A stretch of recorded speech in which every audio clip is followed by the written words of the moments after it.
उठाया होगा, मगर आज हम आपको पिलाएंगे एक ऐसा कॉकटेल जिसमें क्रिकेट का भी मजा है और फुटबॉल का भी, क्योंकि आज पहली बार दो हाथ कर रही है सीआईडी की टीम और उनके नन्हे मुन्ने मित्रों की टीम, जो कि वो बच्चे हैं जिनकी परवरिश किसी घर में नहीं बल्कि अनाथालय में हुई है। तो चलिए सीधे ले चलते हैं आपको मैच के आंखों देखे हाल की ओर। बॉल यहाँ है सीआईडी के घातक गेंदबाज देखना एसीपी अंकल, अब मैं आपकी इस बॉल पे सीधा चौका मारूंगा। अच्छा, बैट्समैन की गेंदबाज को चुनौती। मैं इतना खराब बॉलर भी नहीं हूँ, समझे? देखना तुम्हें आउट कर देता हूँ क्या नहीं। ऑल द बेस्ट बेटा। Thank you sir. गेंदबाज यहाँ अपनी फील्ड प्लेसमेंट चेक करते हुए।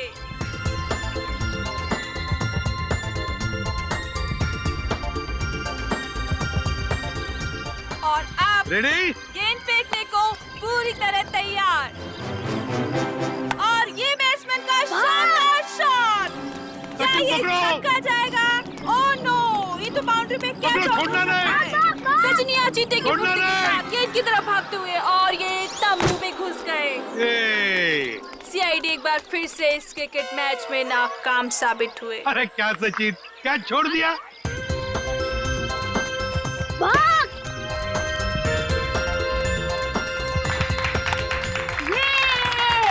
अरे अंकल, हमने कहा था ना कि हम आपकी सीआईडी टीम को क्रिकेट मैच में हरा देंगे। ये तो पता था कि तुम लोग जीतने वाले हो। चलो चलो चलो सब लोग चलो। अंकल, मुझे तो सबसे बड़ा क्रिकेटर बनना है। देखो बेटा, जिंदगी में खूब मेहनत करना। अगर मेहनत करोगे तो सब कुछ बन सकते हो, जो चाहते हो बन सकते हो, लेकिन मेहनत जरूरी है ना? अच्छा अंकल, अब दोबारा हमारे साथ खेलने कब आओगे? बहुत जल्दी आएंगे और सबको लेकर आएंगे। हाँ? ओके, चलो चलो खा लो। चलो आप निकाल के पियो, ओके? चलो।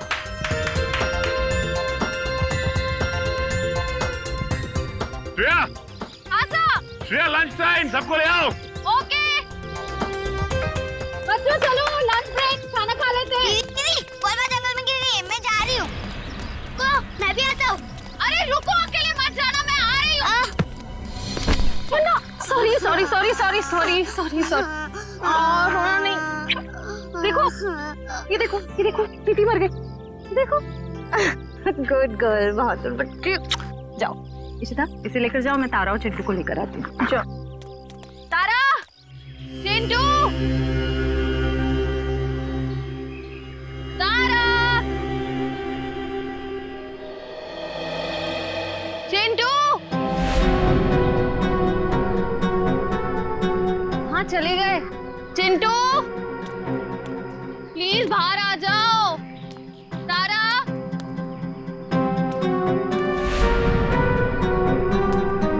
चिंटू, तारा।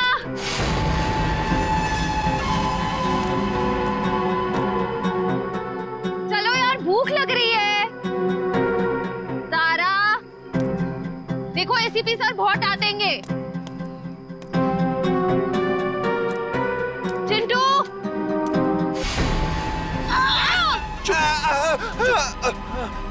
चिंटू, निकल यहाँ से, जल्दी। चिंटू,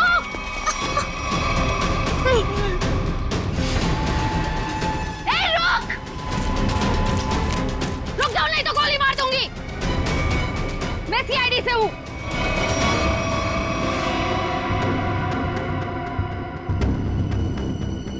छोड़ दो बच्चों को, नीचे उतारो, नीचे उतार। छोड़ दे।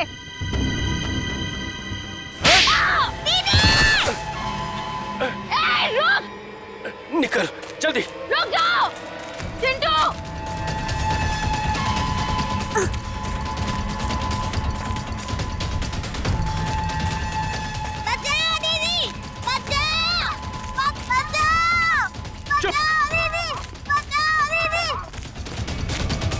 छोड़ दो बच्चों को, नहीं तो मैं तुम दोनों को नहीं छोड़ूंगी। रास्ता छोड़ हमारा। उतारो नीचे। तारा चिंटू भागो यहाँ से। हम आपके अकेले जगह नहीं भागेंगे। भागो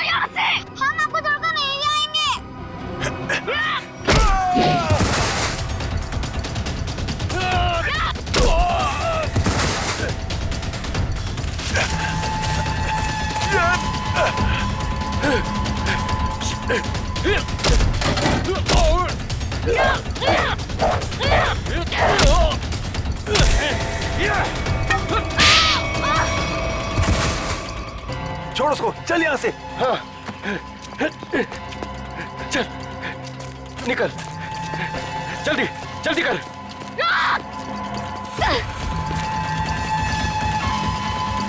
जल्दी। बचाओ दीदी।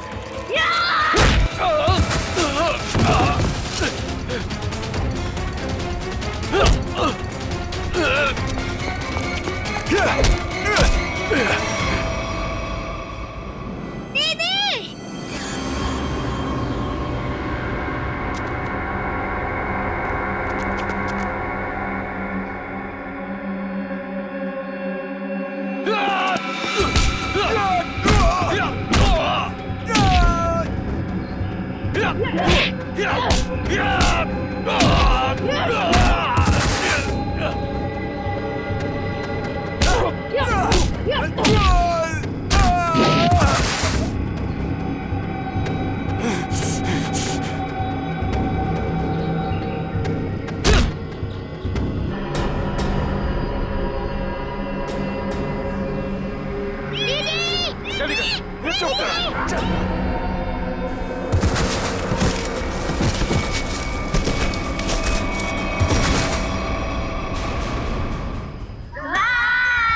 बाय बाय बाय समझ गए। बाय। हाँ? चिंटू और तारा नहीं दिख रहे। चिंटू और तारा दिख नहीं रही, कहाँ गई है? और श्रेया भी दिख नहीं रही है।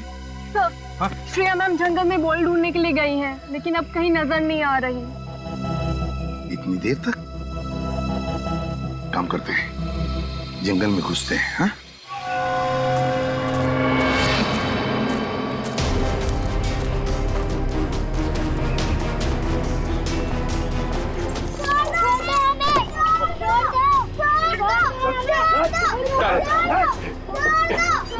चल जल्दी।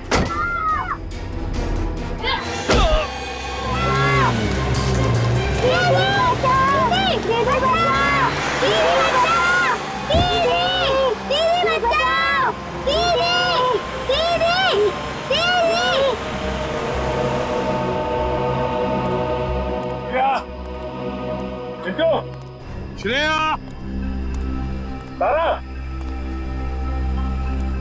श्रेया, चिंटू, श्रेया, चिंटू, सर, हाँ? ये देखिए सर। क्या सच? सर यहाँ पे खून की बूंदें पड़ी हुई।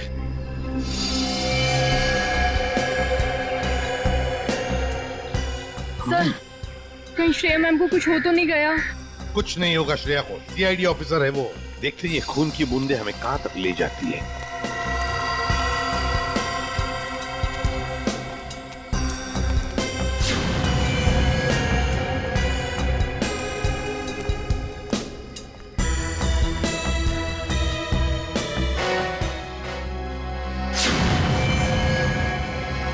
सर वो रही श्रेया।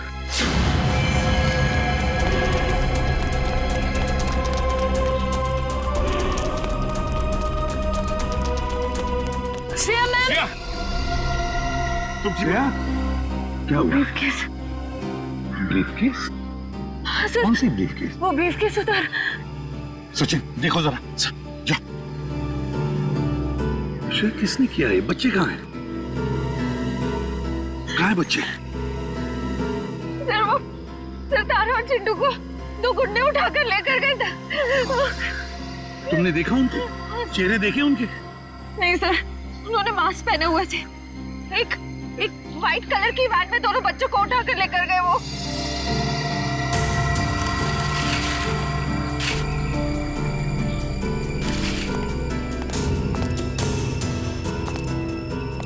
अच्छा, वैन का नंबर तो देखा है?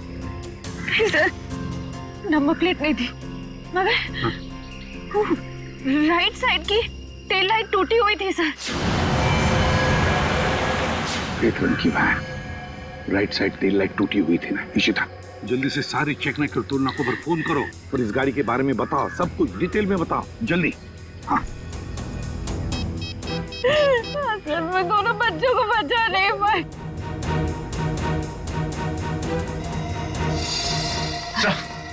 हाँ, ये रहा वो ब्रीफकेस।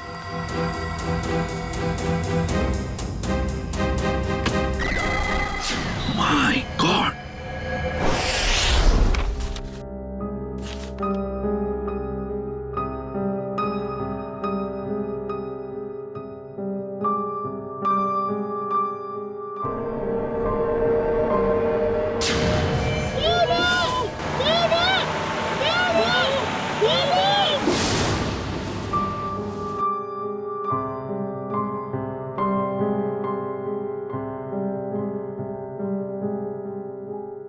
श्रेया मैम,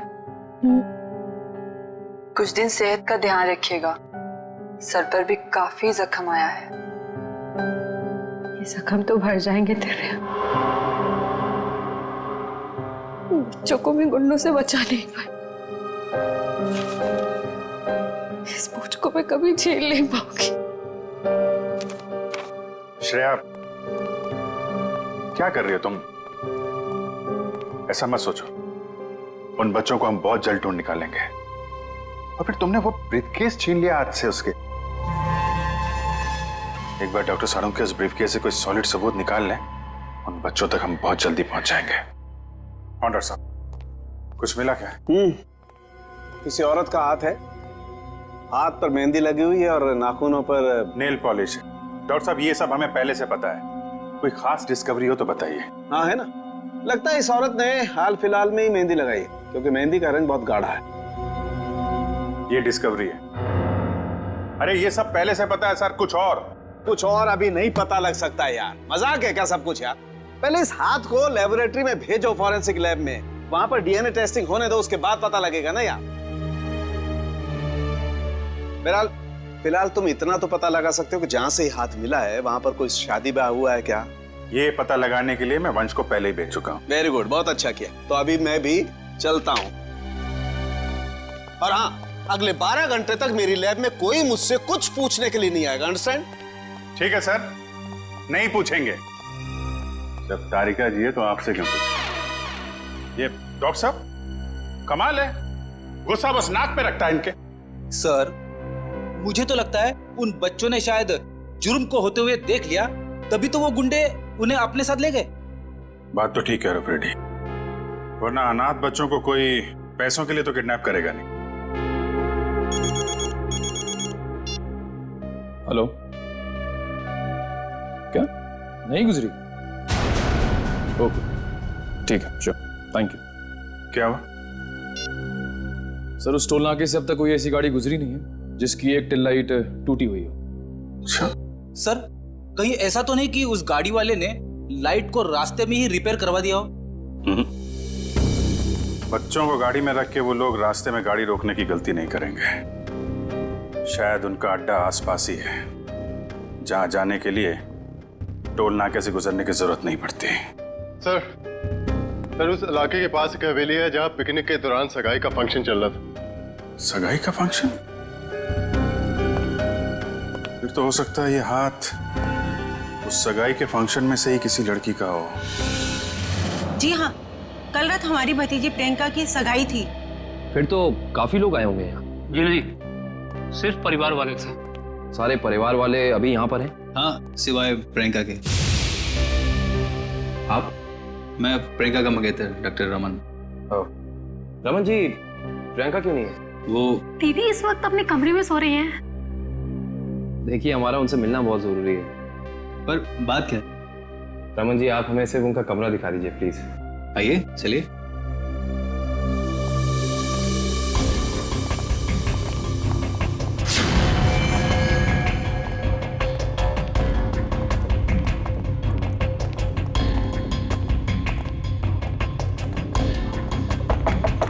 प्रियंका, प्रियंका, उठो, प्रियंका।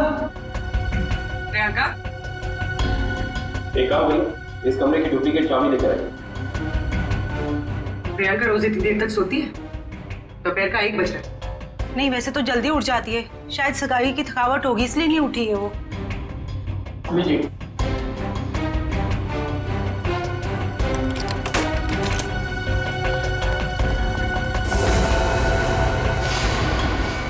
वापस आइए प्लीज प्लीज प्लीज आप बाहर चलिए sir please sir, she is dead.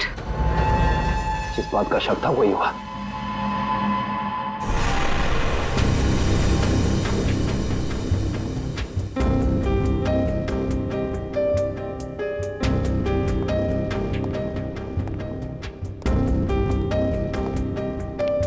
Sir, खून सिर्फ इस बेड पर है, कमरे में और कहीं नहीं। और सर, कमरे का सामान भी बिखरा हुआ नहीं। सर इसका मतलब जब प्रियंका सो रही थी तभी खूनी ने उसका हाथ काटा। पर जब इसका हाथ काटा होगा तो ये चिल्लाई तो होगी ना? चिल्लाती कैसे निखिल? उसकी गर्दन के निशान साफ बता रहे हैं कि खूनी ने पहले गला दबाकर उसकी जान ली और फिर उसका हाथ काटा। पर अगर खूनी ने प्रियंका को मार ही डाला था फिर उसका हाथ क्यों काटा? और हाथ काट के उसे ब्रीफकेस में क्यों लेके जा रहा था? एक काम करते, इस कमरे की सही से तलाशी लेते।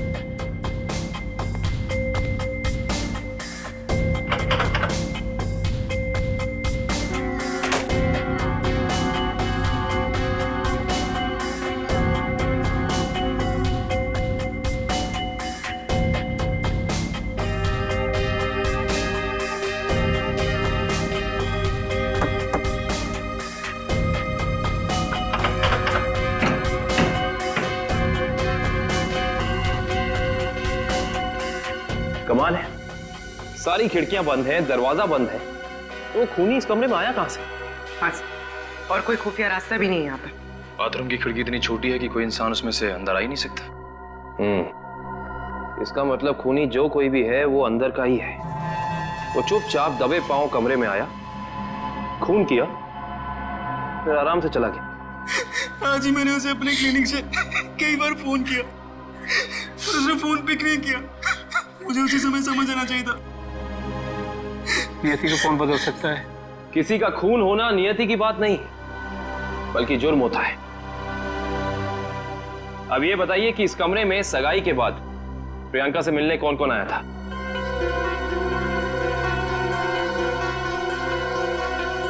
इन सबकी जुबान पे तो ताला लग गया। इस ताले को खोलने का तरीका है हमारे पास। इस कमरे के बाहर जो सीसीटीवी कैमरा लगा है उसकी फुटेज हमें बताएगी कि इस कमरे में कौन कौन आया और कौन कौन गया।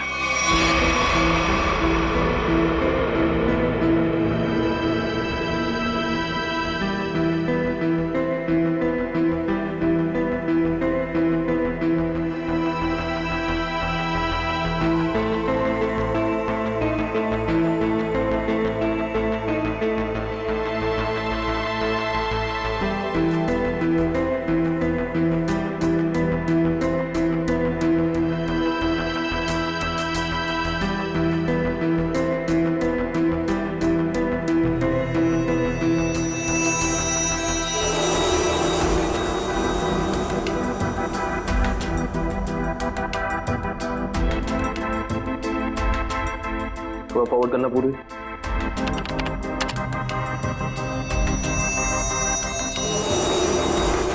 पॉज करना। ये आदमी प्रियंका के कमरे में बहुत सारा गिफ्ट लेके गया, लेकिन 1 मिनट में वापस आ गया। हाँ, निखिल एक काम करो, घर वालों को अंदर लेकर आओ। आप लोग प्लीज थोड़ा अंदर आइए।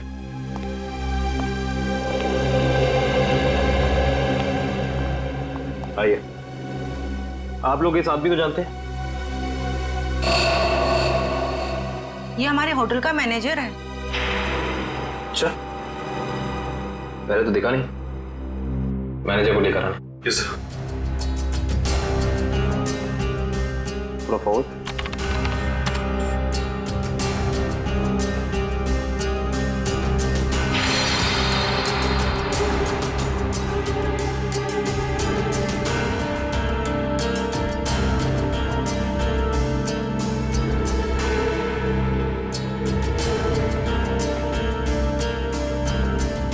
वो भी थोड़ा फॉरवर्ड कर।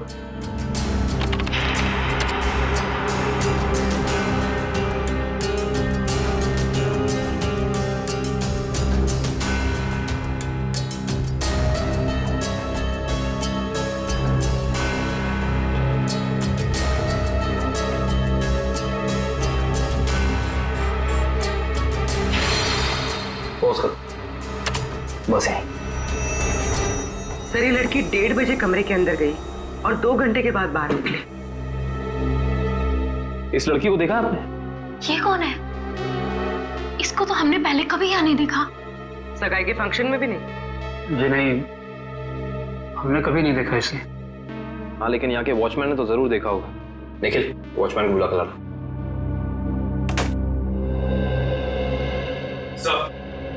सब जगह देख लिया, मगर मैनेजर कहीं मिला नहीं सर। मिला नहीं? सुबह तो यही था, शायद मार्केट गया होगा सब्जी लेने के लिए। कमाल है, पहली बार सुन रहा हूँ कि इतने बड़े होटल का मैनेजर बाहर सब्जी लेने जाता है। ये इस होटल के वॉचमैन, क्या नाम है? रिंकू। रिंकू जी, इस होटल के मैनेजर को तुमने यहाँ से बाहर जाते हुए देखा था? नहीं सर। इस लड़की को देखा था? हाँ सर, ये तो वही लड़की जो कल रात प्रियंका मैम से मिलने आई थी। क्या कोई भी गहरा गहरा आएगा प्रियंका से मिलने तो तुमने अंदर जाने दिया? नहीं साहब, हमने पहले प्रियंका मैम को फोन किया उनके रूम में, उन्होंने बोला आने दो, तो हमने आने दिया। इसका मतलब प्रियंका इस लड़की को जानती थी, और आप लोग कह रहे हैं कि आप इस लड़की को जानते नहीं। रिंकू, एक बात बताओ, ये लड़की कल होटल अपनी गाड़ी से आई थी या फिर? सर ये लड़की टैक्सी से आई थी। टैक्सी? उस टैक्सी का कोई नंबर रिकॉर्ड किया तुमने, कहीं लिखा कुछ? हाँ साहब, मैं होटल के अंदर जितनी भी टैक्सी आती है उनका नंबर लिख के रखता हूँ रजिस्टर पे। ये फोटो ध्यान से देखो, ये लड़की कल रात तुम्हारी टैक्सी में बैठी थी। आप लोग कौन? हम लोग सीआईडी से। सीआईडी साहब, मुझे तो इस पे पहले से ही शक था कि लड़की में कोई गड़बड़ है। क्यों, क्या हुआ? ये लड़की 1 बजे रात को अकेली हमारी टैक्सी में आके बैठ गई और कहने लगी मुझे कुंदन नगर हवेली पे छोड़ दो। अच्छा, फिर क्या, मैंने उसे कह दिया कि वापसी के भी भाड़े देने पड़ेंगे। और वह तैयार हो गई? क्यों? मान तो गई, लेकिन हवेली पे जाने के बाद उसने कहा कि थोड़ी देर इंतजार करना पड़ेगा, और 2 घंटे लगा दिए। और 2 घंटे के बाद उधर से वो दौड़ती हुई चली आई और मुझे कहा कि चलो। मैंने पूछा कहाँ, तो बोली कलानगर म्यूजियम पे। कलानगर म्यूजियम? सर इतनी रात को तो ये म्यूजियम बंद रहता है ना? हाँ सर, मैंने यही उनसे पूछा, पर उन्होंने कहा तुम अपने काम से काम रखो। काम से काम तो अब सीआईडी रखेगी। कलानगर म्यूजियम।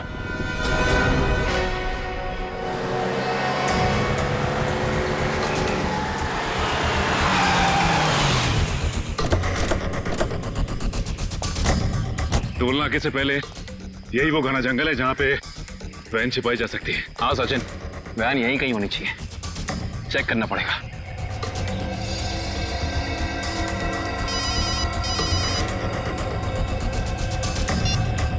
कितनी बार कहा है तुम लोगों को कि कोई गलती नहीं होनी चाहिए, मगर तुम सब लोग निकम्मे हो, निकम्मे। बॉस, हमारी तरफ से तो सब सही जा रहा था, पता नहीं ये बच्चे अचानक कहां से आ गए। हमें कुछ समझ में नहीं आया, इसलिए हम बच्चों को उठाकर हमारे साथ में ले आए। तो अब मुझसे क्या चाहते हो? उन बच्चों को अपनी पीठ पर बिठाकर घोड़ा घोड़ा खेलूं? एक काम करो, आग लगा दो उस वैन को, बच्चों के साथ ही। ना रहेगा बांस, ना बजेगी बांसुरी। क्या बच्चों को जला दूं? सुना नहीं मैंने क्या कहा? हाँ बॉस। एक से बढ़कर एक बेवकूफ पाल रखे हैं मैंने। चिंटू, हमें कुछ करना आएगा, वरना पता नहीं ये बुरे अंकल हमारे साथ क्या करेंगे। इस आदमी के सीने में दिल है या पत्थर? कितनी आसानी से कह दिया कि बच्चों को जला दे। अरे तो हम कौन से महात्मा हैं? बॉस ने कहा है तो कर देते ना। चल ठीक है।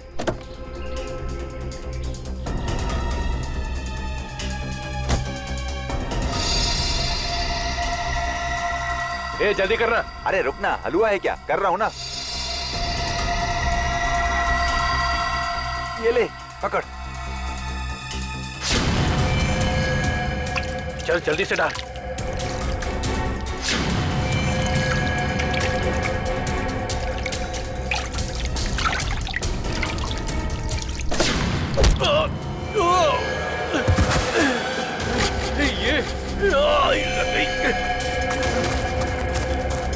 अरे भाई, अरे बच्चे, चल उस तरफ भागे, चल।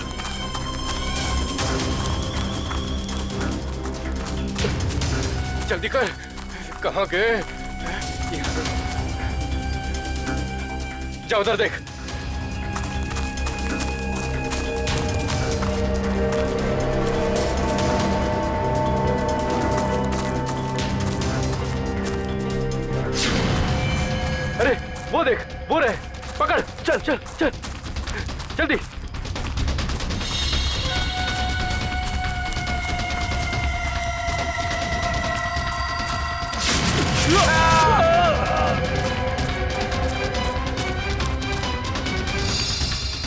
पूरे। चल चल।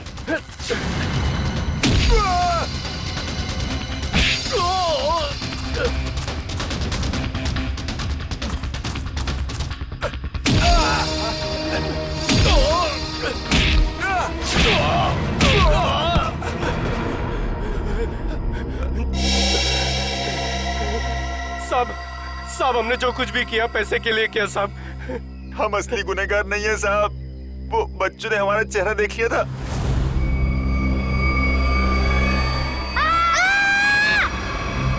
इसलिए हम उन्हें अपने साथ उठा लाए।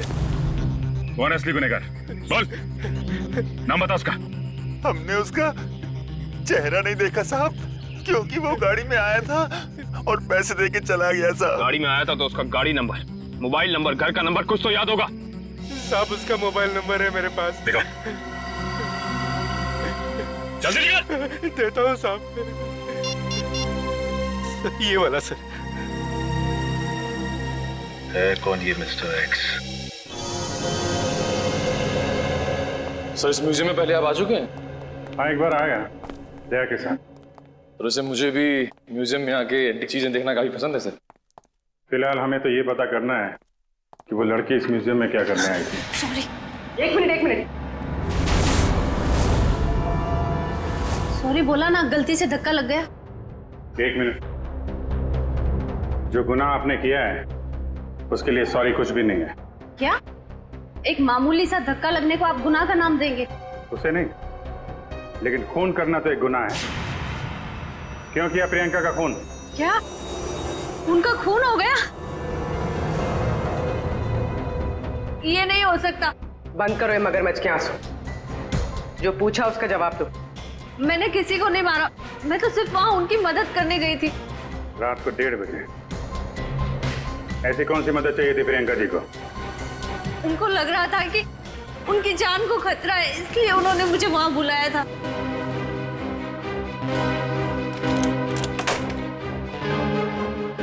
थैंक गॉड तुम आ गए।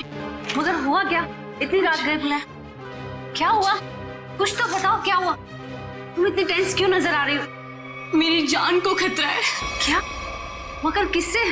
ये सब बातें करने का बिल्कुल वक्त नहीं है। ये बताओ, जो सामान मैंने तुमसे मंगवाया था तुम लेकर आई हो, अब फटाफट मेरे लेफ्ट हैंड का प्रिंट ले लो। Do it fast.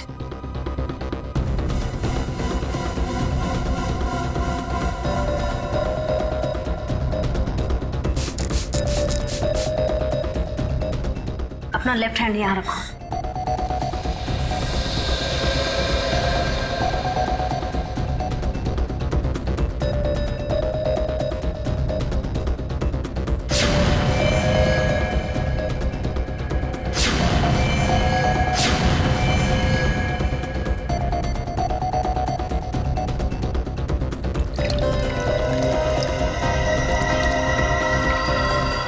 देखो, अभी तक तुमने मेरी बहुत मदद की है। मेरा एक और काम कर दोगी प्लीज? काला नगर के म्यूजियम में जाके ये हैंडप्रिंट और अंगूठी मिस्टर सुमेश को जाकर दे देना प्लीज। पर ये सब क्यों? ये सब मैं तुम्हें अभी नहीं बता सकती। तुम अभी जाकर म्यूजियम में मिस्टर सुमेश को मिलोगी। जी राजकुमारी जी। और सुनो, काम हो जाने के बाद ये अंगूठी मेरे सिवाय किसी को मत देना। अगर मुझे कुछ हो जाए तब भी नहीं, ओके?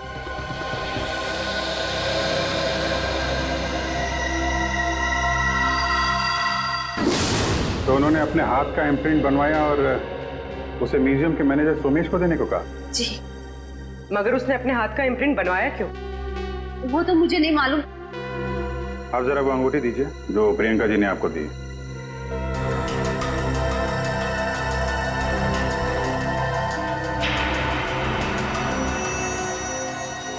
ये तो काफी अनमोल लगती है। सर ये अंगूठी, वो कटा हुआ हाथ, ये म्यूजियम, सब कुछ समझ में नहीं आ रहा है। इसका जवाब तो अभी ये मैनेजर सोमेश जी देंगे। पुरानी पेंटिंग है, राजा रवि प्रताप ने इसे बनवाया था। इस तरह की कलाकारी करने का उसे बहुत शौक था। Mister Somesh. Yes. CID. CID? क्या बात है सर? जरा इधर आइए, आपसे कुछ बात करनी थी। कीजिए ना सर, मुझसे कोई गलती हुई क्या? नहीं, वो बात नहीं है। आप जरा ये अंगूठी देखिए, इसे पहचानते हैं? जी हाँ, ये राजकुमारी प्रियंका जी की अंगूठी है। आपके पास कैसे आई? ये हमें रागनी ने दी है। अभी अभी गई है ना म्यूजियम से बाहर, वो ये अंगूठी और राजकुमारी के हाथों का इम्प्रिंट लेके आई थी, है ना? जी हाँ, इस म्यूजियम में काफी सारे राजघरानों के जो यहाँ के ट्रस्टीज हैं उनके पर्सनल लॉकर्स हैं। जब कभी खास एग्जीबिशन होता है तभी हमारे लॉकर में रखे हुए पुश्तानी हीरे जेवरात हम उसमें पेश करते हैं। लेकिन लॉकर्स खोलने के लिए लॉकर्स के मालिक को आना पड़ता होगा ना यहाँ पे? जी नहीं, ये जरूरी नहीं। कभी कभी मालिक अपने खास आदमी को भेजकर लॉकर खुलवाते हैं, क्योंकि यहाँ फुल सिक्योरिटी है और हर एंटीक रजिस्टर है। ऐसे हम वो प्रियंका जी का लॉकर देख सकते हैं? क्यों नहीं, आइए।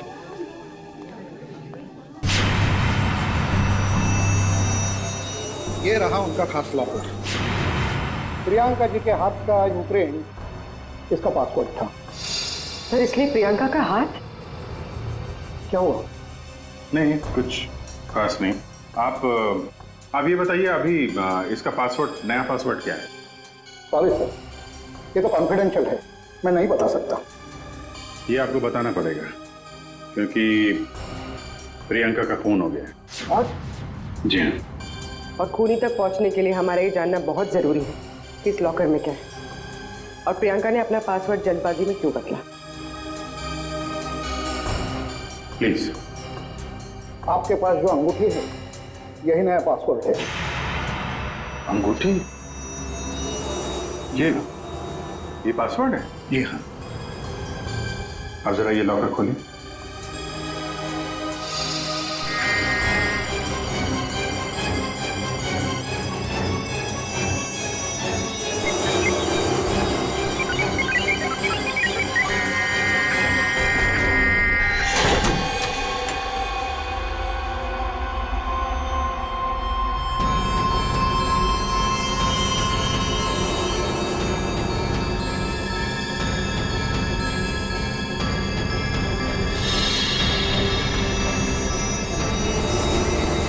इतने सारे जेवर?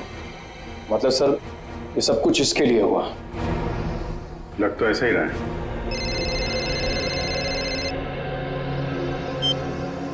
हाँ बताओ। गुंडों के पास से जो नंबर मिला था वो कुंदनपुर के होटल के मैनेजर का है? Very good, very good. नहीं, मिलते हैं उससे मिलते हैं।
चलो अच्छा हुआ, घर भी पहुंच गया।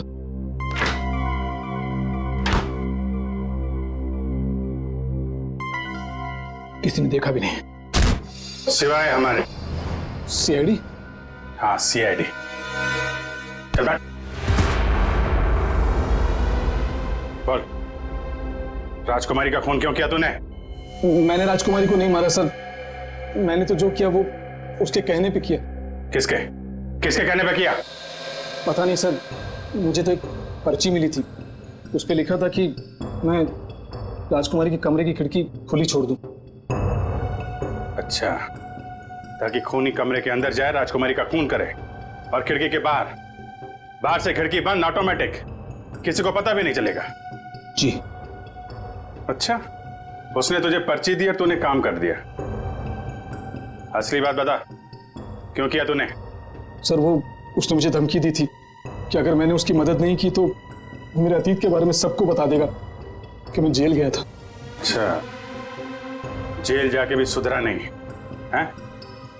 पर्ची कहाँ है? सर वो तो मैंने फाड़ के फेंक दी। फाड़ के फेंक दी? वो तो फाड़नी ही थी।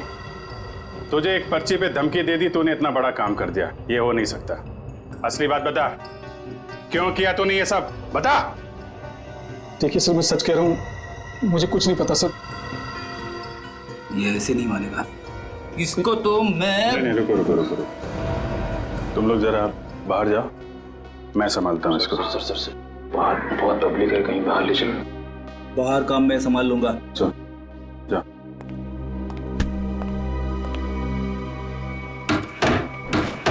देख ये क्या कर रहा है? देख रहा था, हमें मालूम ही है तूने किसी के कहने पे किया है, और वो कौन है वो तो हम पता लगा ही लेंगे। इसलिए तेरा जिंदा रहना कुछ जरूरी नहीं है। तो ऊपर चला जाएगा तो धरती से एक पापी कम हो जाएगा। बोल क्या करना है, बताते हैं? मुझे नहीं पता मुझे बता दो।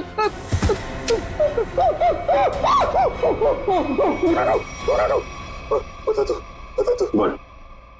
मुझे 10 लाख रुपए दिए थे उसने। 10 लाख रुपए? आजा भाई।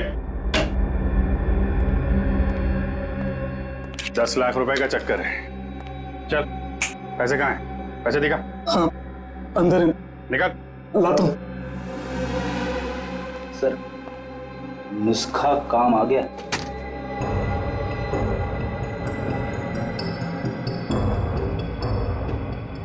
सर इसमें से तो अजीब सी गंध आ रही है, जैसे हॉस्पिटल में दवाइयों की आती है।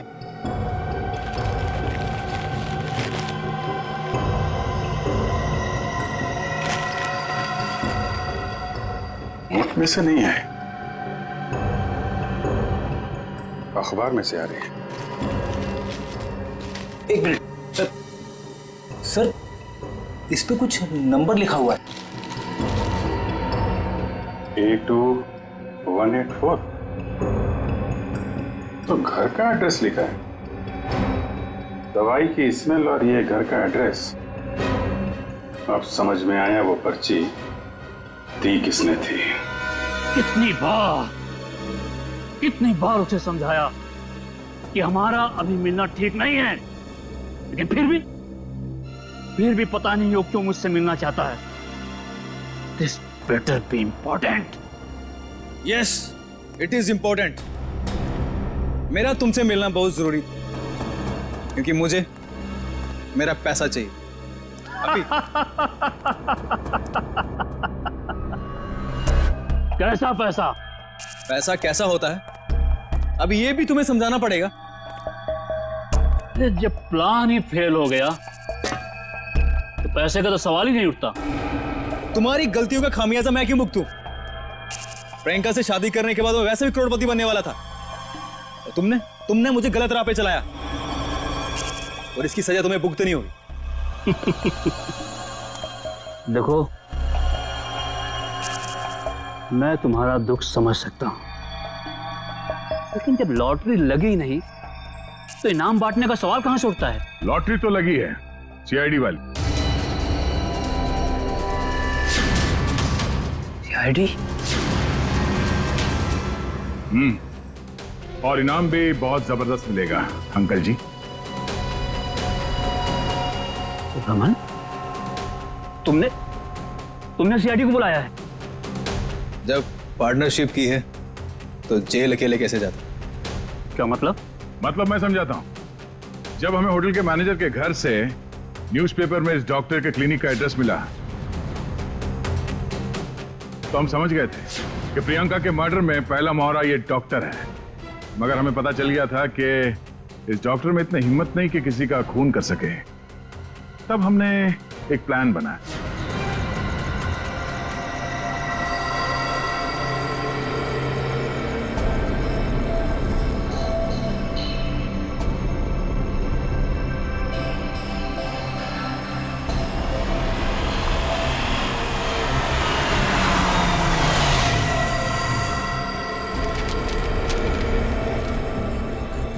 तुम्हारा भांडा फूट चुका है। अपनी भलाई चाहते हो तो मुझसे मिलने आओ, वरना सीआईडी को सब बता दूंगा। आज तुझे अपने इस धोखे की कीमत चुकानी होगी, अपनी जान देकर।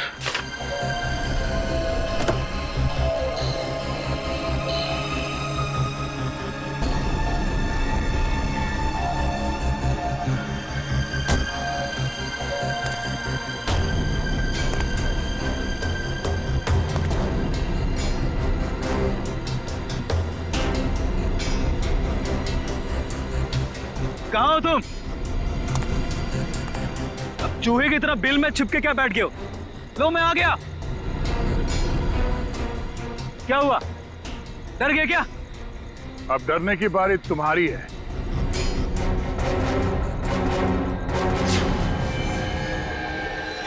तो रमन, राजकुमारी प्रियंका के होने वाले दूल्हे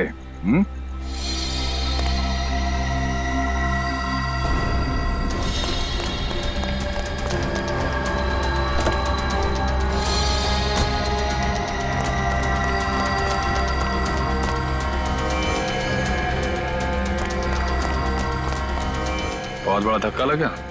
हम यहाँ पे देख के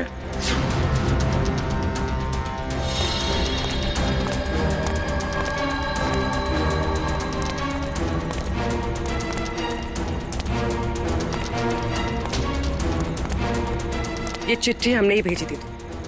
अपनी होने वाली दुल्हन का खून किया तुमने, हिसाब तो देना पड़ेगा।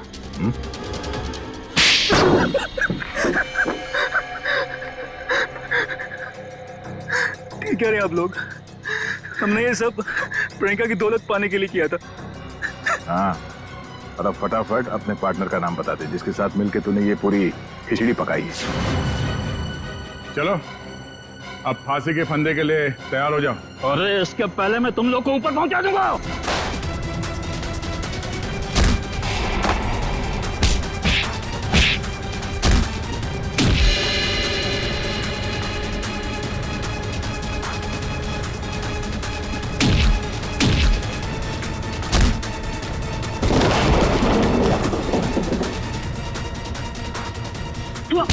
अरे अंकल जी, जेल यहाँ से बहुत दूर है, उम्र भी हो गई है, भाग नहीं पाएंगे। सीआईडी की जीप में छोड़ देते हैं आपको।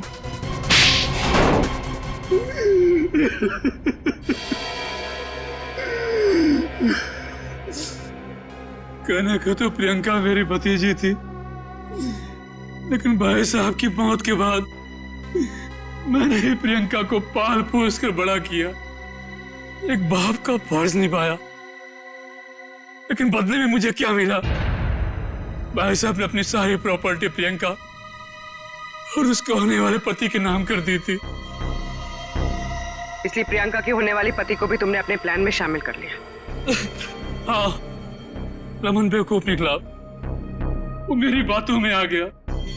पर्दे के पीछे रहकर मैंने सारे गुनाह इसी से करवाए, गुंडों को पैसे देने से लेकर खिड़की खुले रखने और हाथ काटने तक। मगर प्रियंका को भनक लग गई थी कि उसकी जान को खतरा है, इसीलिए उसने अपना पासवर्ड चेंज कर लिया और तुम लोगों के प्लान पे पानी फेर दिया। क्यों? हमें पता भी नहीं था कि उसने मेरी और अंकल की बातें फोन पे सुन ली है। सर, काश प्रियंका ने हमारी मदद ली होती तो उसकी जान बच जाती। वो आई थी मेरे पास ये बताने के लिए कि रमन उसकी जान लेना चाहता है, लेकिन उसे क्या पता था कि इस जुर्म का असली सूत्रधार कौन है। एक बार भी शर्म नहीं आई तुम्हें? अपने स्वार्थ के लिए अपनी भतीजी की जिंदगी उजाड़ दी तुमने। तुम जैसे लोगों के लिए तो फांसी भी कम है।